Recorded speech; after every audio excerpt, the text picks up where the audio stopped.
back to Project Happy Home. I'm Tanya and today I have another Dollar Tree haul for you all. I got quite a few things this time. Dollar Tree right now has a lot of educational items that I think homeschoolers in particular might find useful. Even if you're not homeschooling, I think if you have elementary age children, Dollar Tree is a great place to check out. So I have a bunch of things, so without further ado, let's get started. Some things that I bought were just fun items like toys. The Dollar Tree sells glow sticks of all different varieties, so I got like a butterfly one and a flower one and a axe that the kids should have fun playing with, especially in the evenings now that the weather is getting cooler. I picked up some Scotch brand tape for $1, 2 for $1 each, so that was a good deal. They had a bunch of those out there.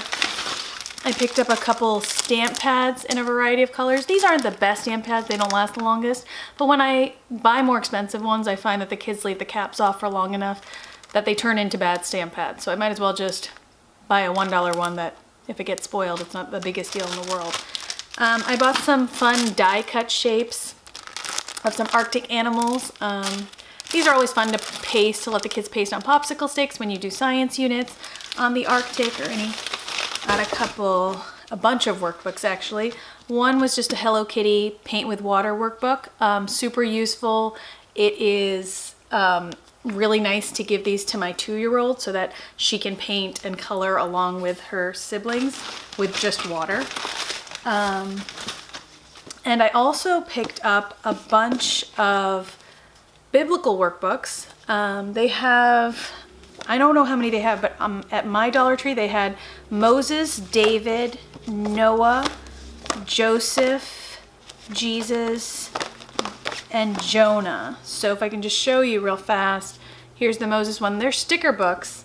So they have little activities like word puzzles and stuff. It seems good for like a first grader and up.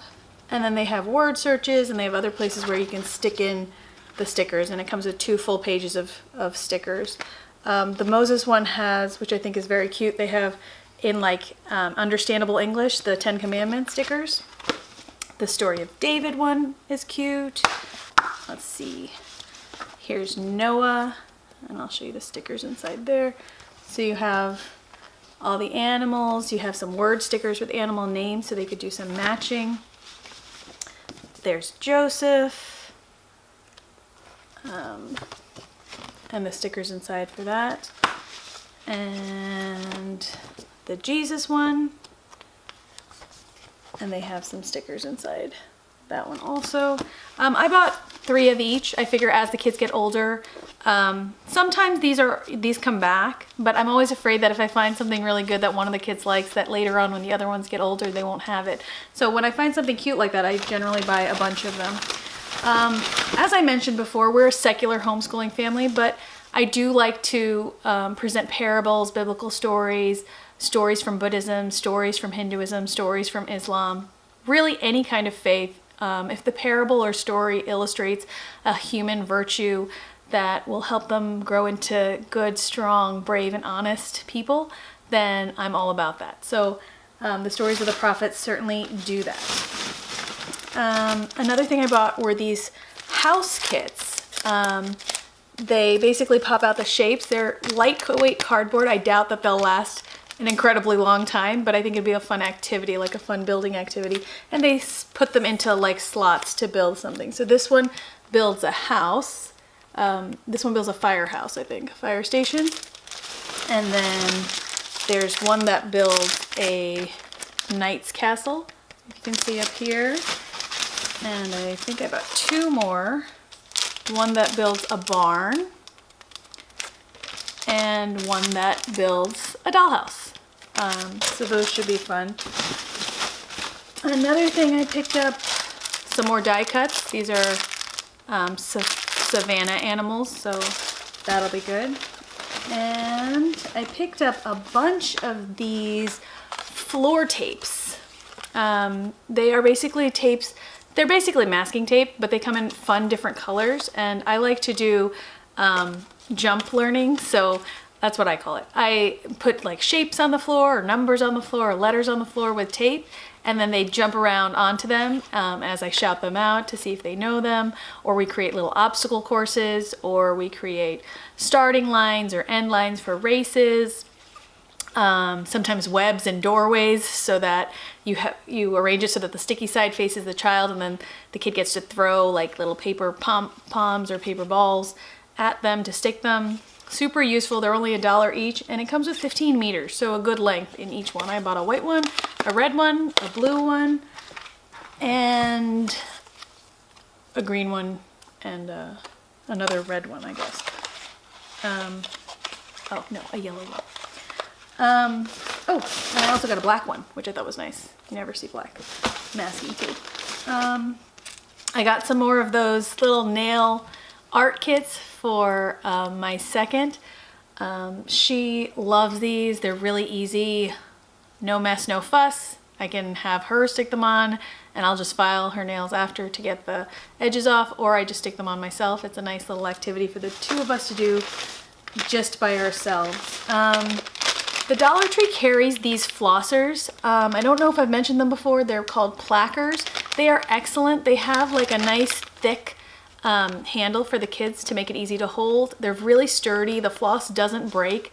It makes it fun for them. My kids ask to floss. I think anything that makes them do that, it's a win. Of course, I couldn't go to the Dollar Tree without buying more stickers. So I bought this pack of little baby animal stickers, little cute cartoon animals, and also 180 motivational stickers, because I like to let my eldest put a sticker on any page that he does, and the middle one too, and so they get to pick from whatever sticker pack I have around, and we run through them quite fast, but it's a nice little reward for them. I bought a little balsa glider. I think these are great. They work really well. They only last for the day usually because somebody steps on them or is a little too rough with them, but they fly really, really well, and they're only $1 each, so I say go for it if you see them. I bought a couple little Air Force planes for our rewards bucket. I haven't started implementing a really good reward system yet. We do accountable kids, and the kids get tickets for doing their regular routine. If they flipped all their cards by the end of the day, they get a ticket. And I also give tickets for getting a perfect score on a little test or doing an incredibly good job with an assignment. I give best behavior tickets if I see them being particularly kind or giving to one of their siblings. So if they get a certain amount of tickets, they get to have a big gift that I haven't really let them select yet. If they want to cash in less amounts of tickets, like 5 or 10, they get smaller gifts like this. So that's how we use that so far. I hope to create a better system going forward, but right now it's sort of informal. There's these little ninja stickums. They're wall crawlers. I love these. I don't know anyone who doesn't. You throw them at the wall and then they crawl down as they lose suction or grip on the wall. So super fun. And there's 3 for $1, so I'll split them up if I use them as a gift. These are jumping frogs. We recently used them in a group activity at our co-op, and I thought they were really fun. So every time they answer a question correct, they get to flick the little frog and see if it lands into the pool for points. So I'm looking forward to playing that with G7. These are just tissue paper crafts. So they come with a little styrofoam board and colored tissue paper that's included, and they just stick them in with this little tool into the places, and it's sort of like tissue paper by number. So depending on what number you have, it corresponds to a different color, and then you end up with the thing. And so I got a robot, a fish, a bear, and a boat. Just a fun little activity. I got 200 index cards. I'm running through index cards like crazy. I do spelling, I do compound words, I do sticking like words on things like globe and sticking it on the globe, or door and sticking on the door for word recognition. So we definitely use our index cards here. Can't go wrong with funny mustaches. If all else fails for a homeschooling day, I've found that making a joke of things really sort of brings us all back into a happier space. Plunk a mustache on yourself when you say it's time to do math now, and I'm sure it'll go better for you than if it's your regular smiling face, which is starting to get frustrated by the end of the day. I got a couple of these wheels. This is a educational spinner basically. It has one of those little spinner things in the middle, and this is continents. So it goes around and has different facts about the continents as you get to that spot. There's one about the solar system, and these are just $1. These are really, really durable, in my opinion. They come on thick cardstock. So long as your kids aren't ripping them apart, it's fine. If they do, just buy a box of brads and stick it in, and you've got it safe again. I might actually disassemble them and laminate them first, just to make sure they stay nice and safe. There's also the life cycle of the caterpillar. Super useful. I bought a couple of these. I don't generally buy their loose worksheets. These are the reproducibles made by Dollar Tree's company itself, Teaching Tree. They are really nice. Apparently they're aligned with standards, which I don't care about so much, but these are just addition and subtraction timed tests. G7's pretty good at addition and subtraction, but he does have a problem with staying on track for time, and I would like him to learn what it is to have a timed test, so that he is prepared later. If at all we do send him back to public school or private school, that's a skill that's worth having. This I appreciate because they tell you how long they should be taking for a test, and so I don't have to guess on that. I bought a couple of these. These are craft mats. I have a big old mess mat that I keep outside usually when they do Play-Doh or dirt or water beads or anything like that, and it's a big plastic mat with a raised rim. These are just flat, and they're just really sturdy, big, thick craft mats. And so when we're doing Play-Doh and stuff inside, I thought this might be a good thing to lay even just around the table for all the Play-Doh that ends up like right off the table and in the carpet.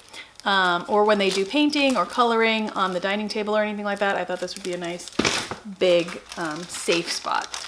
These are by National Geographic. So I love that National Geographic actually has things at the Dollar Tree. Their stuff is not super sturdy, but the information is really good. And if you have a laminator, you can solve that problem for yourself. This is a What Animal Am I card game, and it's basically like they put a little band with the animal on their forehead, and they have to guess. And so there's questions included and cards, and I think it'll be a really fun game to play with all of them. This is another thing by National Geographic Kids, and it's just match the fact. So it's one of those ones where, you know, it's two puzzle pieces that match, and it has the animal and then facts about the animal. Again, just another fun way to do a review, and something that my 3-year-old, almost 4-year-old can do as well. These are posters from the Dollar Tree. If you haven't gone to the Dollar Tree's educational section just for the posters alone, you might want to check it out, because they have these very, if you can see, I'll cover myself, very large posters that have great information on them. This one's on literary devices. I thought it was really pretty. It talks about metaphors and oxymorons and character traits. On the back it has styles of writing like persuasive, narrative, expository. So those are actually, it's not on the back, it's two separate posters. So you get two posters for $1, and I've actually throughout my Dollar Tree hauls picked up, I would say, at least 20 of them, but I keep finding new good ones. So this is months of the year and then days of the week, which is useful. Here's the number of days of school. I thought I could maybe use this for next year and let them stick stickers on the numbers as we go. So that might be a more fun way of doing it than in their notebook, which is how they're doing it currently. This is how we go home, which might not be so useful for homeschoolers, but certainly could be useful if you are a classroom teacher. So that's my Dollar Tree haul for you guys this month. If you like this video, please hit the thumbs up below and don't forget to subscribe. Thanks so much for watching. I hope you have a great day.